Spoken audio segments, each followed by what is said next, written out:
What's the most inappropriate joke that you can't help but laugh when you hear it?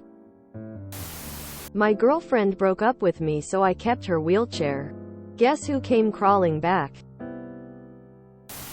A man walks into a library and asks, "Do you have any books on suicide?" The librarian responds, "FCK off. You won't bring it back." What do Saddam Hussein and Little Miss Muffet have in common? They both had curds in their way. Why don't you ever hear any jokes about Reverend Jim Jones?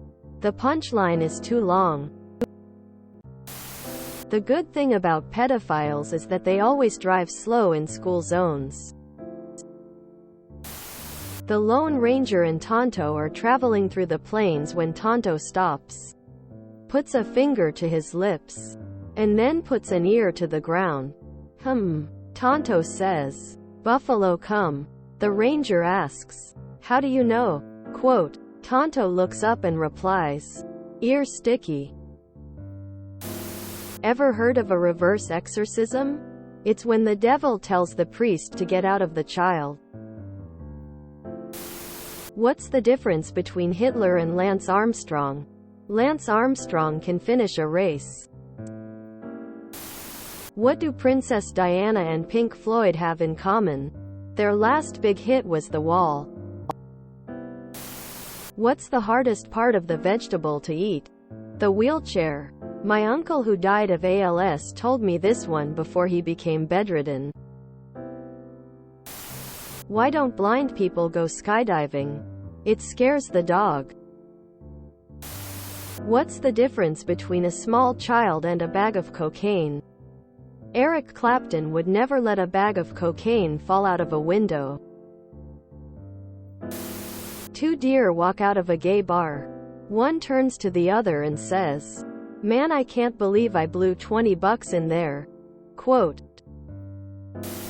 We learned that my granddad is addicted to Viagra. Nobody took it harder than Grandma. A black man walks into a bar with a parrot on his shoulder. Bartender says, "Hey, where'd you get that?" Parrot says, "Africa. There's millions of them over there." Maybe the most inappropriate, but always makes me giggle. I had a bit of a fender bender the other day. As the other driver got out, I noticed he was a dwarf. He looked at the damage to his car, stomped over to me, and said, "I'm not happy." I said, "Well, which one are you then?" How many potatoes does it take to kill an Irishman? 0. A rabbi, a priest, and a minister were on a ship. Suddenly, the ship hit a reef just under the water and started sinking. The rabbi said to the priest and minister, "We must save the children." The minister was already running to the lifeboats, screaming, "Fuck them kids." And the priest yelled back, "Do we have time?" Old man walking into the forest with a small child. The child says, "I'm scared." The old man says, "You think you're scared? I have to walk out if you're alone." What do you call a flat-chested emo girl? A cutting board. If you enjoyed this video, please check out our playlists full of similar content. Epic Ericast is like doom scrolling for your ears. Please like, share, and subscribe.